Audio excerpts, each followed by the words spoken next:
Assalamualaikum warahmatullahi wabarakatuh. Waalaikumsalam warahmatullahi wabarakatuh.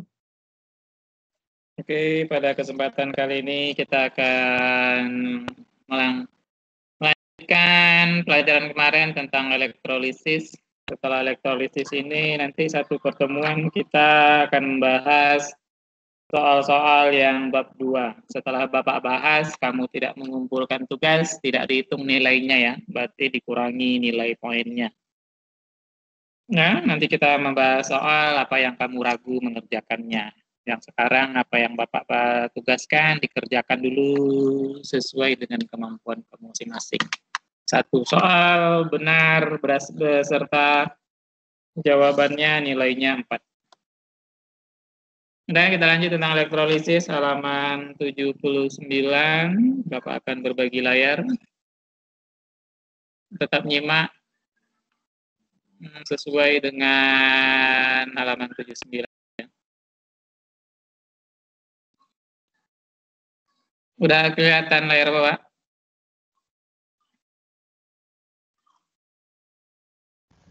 Udah. Ya, elektrolisis. Di halaman 79 paling bawah judulnya elektrolisis. Elektrolisis ini kebalikan dari sel volta. Kalau sel volta dia terjadi reaksi spontan, sedangkan elektrolisis tidak spontan.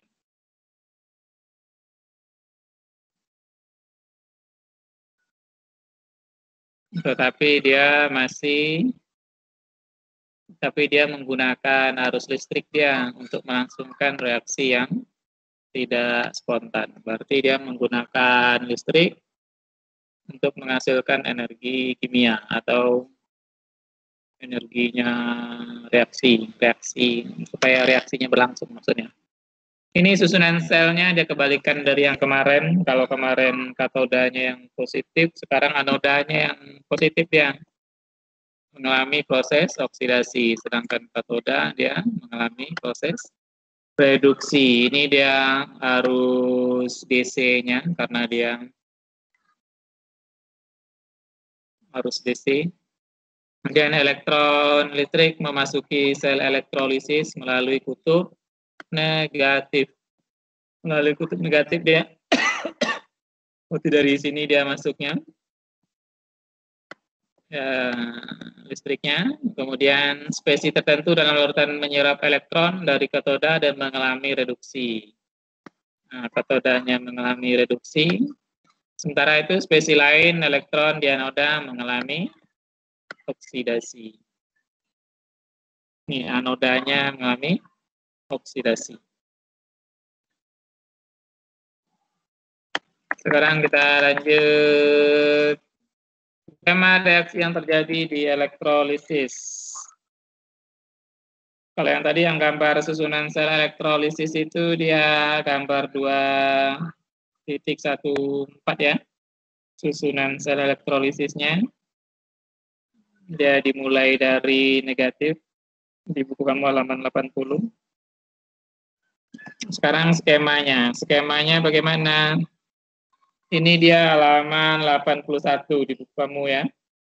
Reaksi-reaksi yang terjadi di kation dan anoda. Ya, dimulai dari 80 sampai 81. 81 skemanya. Kamu lihat. Udah nampak layar Bapak ya? Udah, Ustaz. Skema reaksi yang terjadi sekarang pada kation. Ya, pada kation itu logam aktif itu adalah golongan 1, 2A, aluminium, dan mangan. Air tereduksi. Ini dia, airnya mengalami prosesnya. Ini kebalikan dari yang kemarin. Kemudian yang kation ini, yang lain, kation dia tereduksi. Ini dia proses yang terjadi. Kalau dia logam aktif, dia di kation. Golongan 1A, 2A. Nah, nanti ini contohnya nanti elektroda grafit katanya. Nanti kalau grafit larutan dia NaCl. Nah, berarti dia airnya yang mengalami reduksi, air yang tereduksi. Ini maksud dia air yang tereduksi. Ini dia prosesnya. Kalau kation lain baru dia yang ini.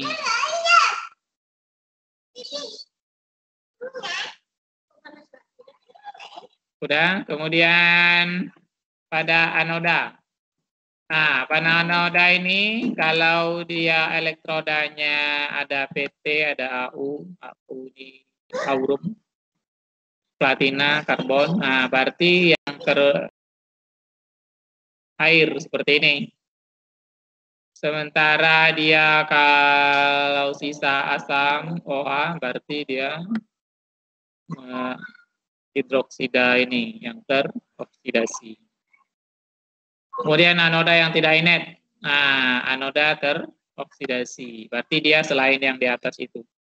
Selain yang ini, berarti nanti dia seperti ini dia persamaan reaksi yang di anoda. Sekarang dia elektrodanya grafit katanya.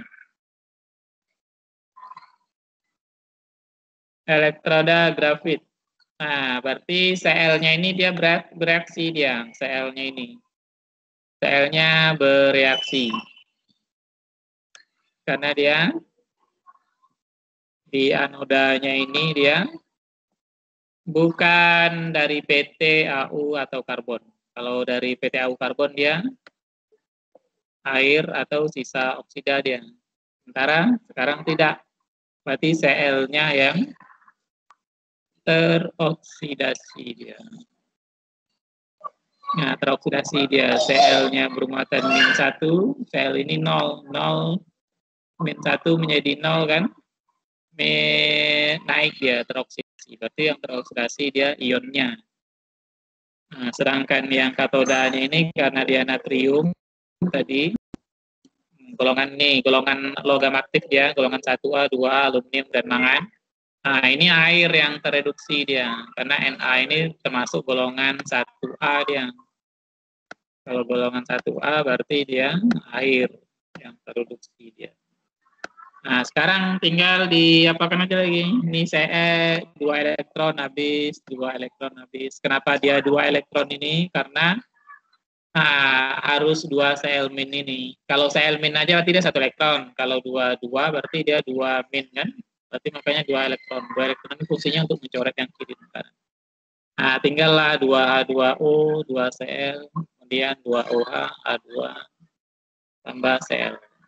Ini yang kayak kemarin. Nah, jadi kalau kamu ngerti tentang sel volta, nanti insya Allah akan ngerti juga tentang elektrolisis. Ada yang mau tanya kan? Ada yang mau tanya kan? Ada kita lanjut kumpul rumus sebentar ya. Ini nanti yang apa itu elektrolisis itu di buku kamu itu. Nah, nomor 16, 15, 14, 13. Nah, pada elektrolisis larutan tembaga 2 sulfat, elektrodanya tembaga. Berarti tembaga dia Cu dia. Nah, jadi di anoda terjadi reaksi apa? Nah, anoda berdasarkan yang ini dia. Karena dia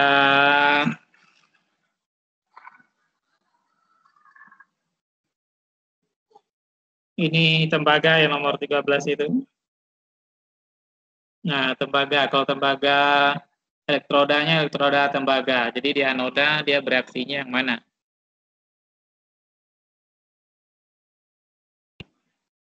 Apakah dia yang seperti ini persamaan reaksinya, atau yang ini, atau yang ini? Nah, 3 pilihan ya. Karena dia tembaga dia kata kuncinya. Nah, jadi di anoda ada yang ditanya dia. Anoda itu apa yang terjadi kalau dia elektrodanya elektroda tembaga? Jadi tinggal milih antara 3 ini. Karena dia tembaga sulfat. Sulfat itu dia sisa apa? Sisa asam atau sisa apa? Gampang dia. Nah, sampai sini ada yang tanya kan? Tidak ada, kita lanjut. Hukum Faraday. Nomor 12 ya juga ya. Nomor 12 itu. 12 itu tentang elektrolisis. Jadi ya cuma menanya tentang katoda, di kationnya itu apa reaksi, di anodanya apa reaksi. Nanti kalau ditanya dia persamaan reaksinya apa, seperti ini. Kalau di katoda tinggal dipilih yang tadi, tergantung dia elektrodanya apa. Kalau logam aktif dia air, kalau kation lain dia berarti dia reduksi, ikut dia. Ada tanya kan? Ada tanyakan lanjut tentang hukum Faraday. Hukum Faraday ini di fisika kamu udah pelajari. Nah, mulai dari 17, 18, 19, 20, 21, 22 ini tentang hukum Faraday semua. 23, nah hukum Faraday. Hukum Faraday ini di fisika udah belajar. Nah, ini arus listrik.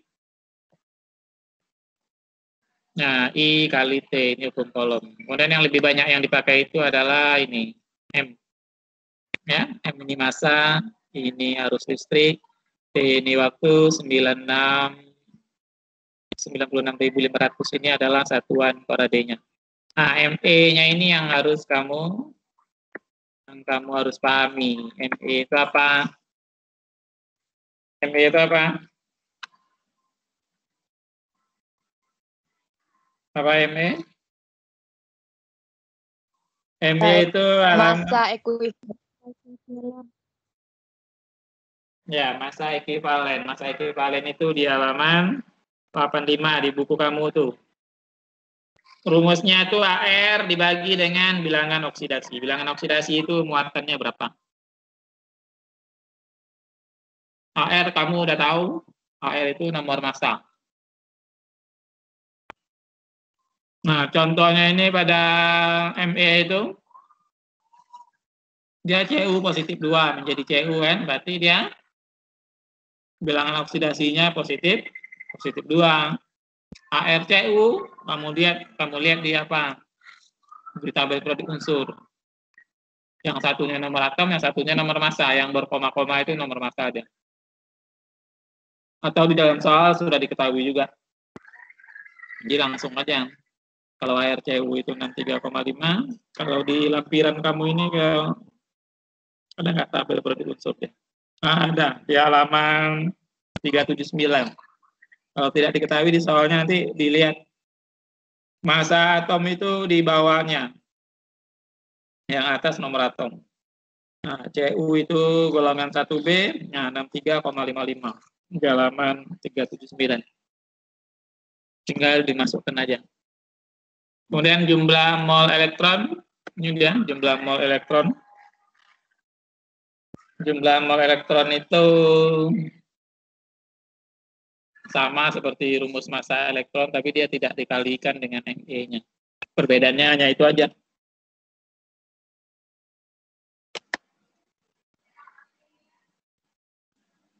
Ada yang nanya kan sampai sini? Ini tinggal masukkan aja rumusnya, apa yang diketahui, apa dimasukkan, apa yang tanya, udah selesai. Ada yang tanya kan? Di fisika kamu juga udah belajar juga. Kalau seandainya massa membandingkan massa 1, massa 2, nah pakai dengan halaman 85 ya. 2.8. Ini sering ini, massa 1 unsurnya senyawanya ini, massa 2 ditanya nanti.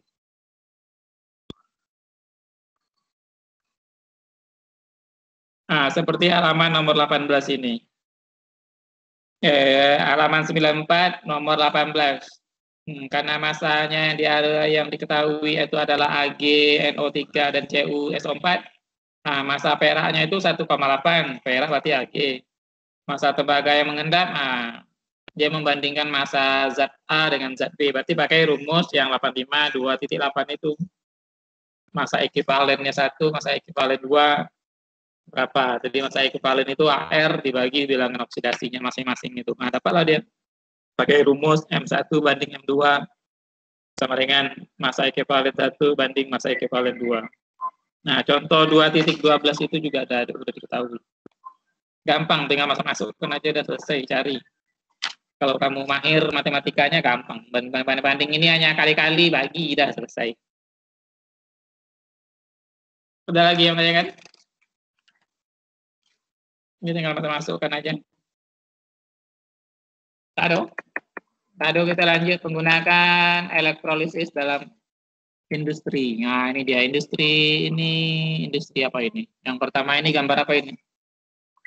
Produksi klor, alkali.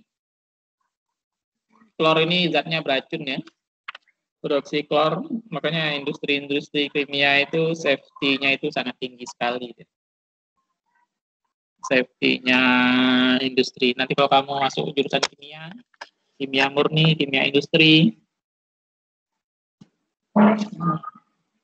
nanti itu lebih pakaian kamu seperti astronot gitu. Kayak dokter lagi ngurusin apa? Pasien COVID. Lebih daripada itu.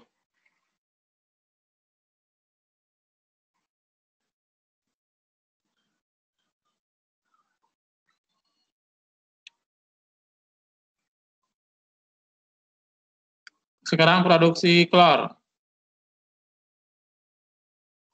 Ini dari natrium klorida.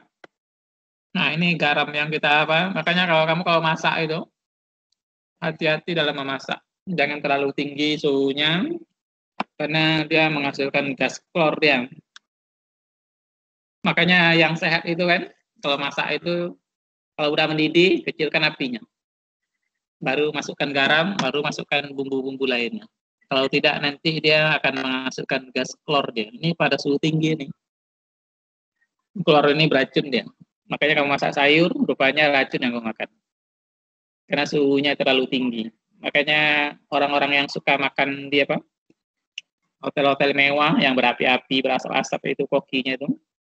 Nah, itu di tanda tanya itu kalau di bidang kesehatan. Kalau di bidang seni kokinya mungkin keren, berapi-api, berasap-asap kan. Tapi takutnya gas klor ternyata yang terbentuk di makanan kamu.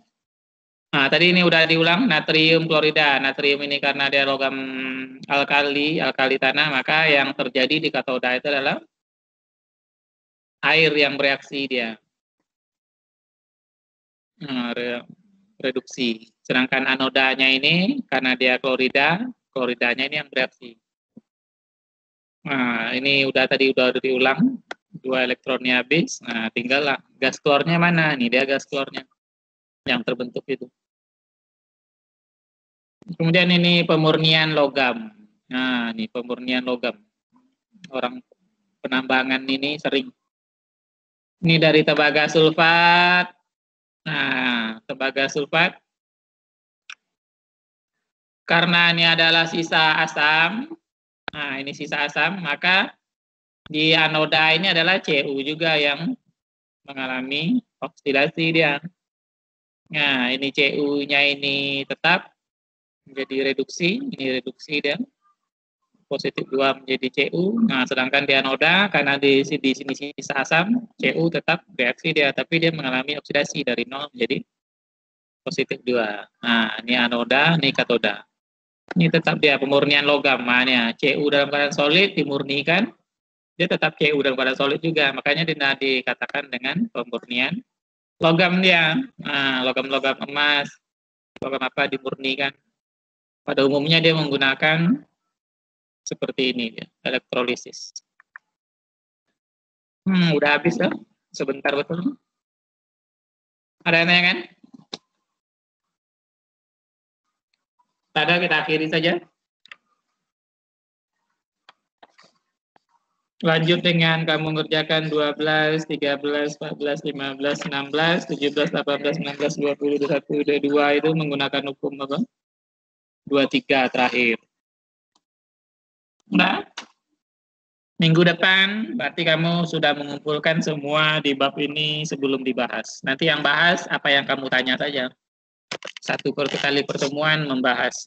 Jadi kalau itu kan tercatat itu di Telegram kapan kamu ngumpulnya, hari, tanggal, apakah sebelum Senin sebelum belajar atau pas belajar kamu ngumpulkannya. Tercatat waktunya.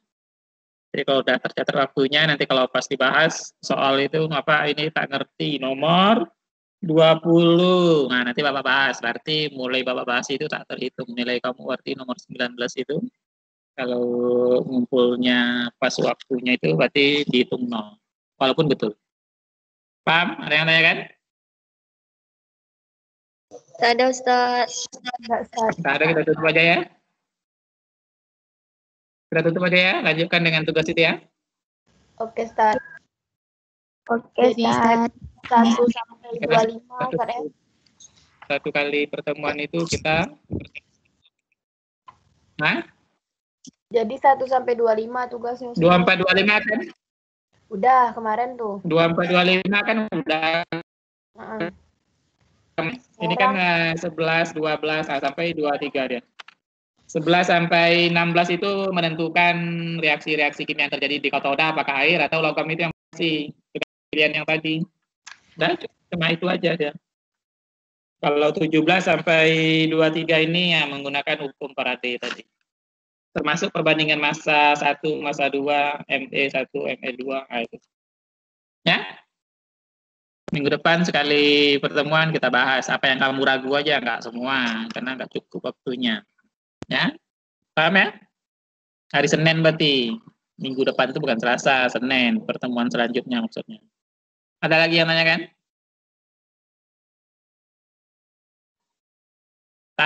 Tado kita tutup dengan doa kafaratul majelis.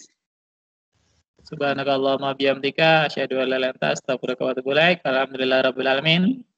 Assalamualaikum warahmatullahi wabarakatuh. Waalaikumsalam. Waalaikumsalam warahmatullahi wabarakatuh.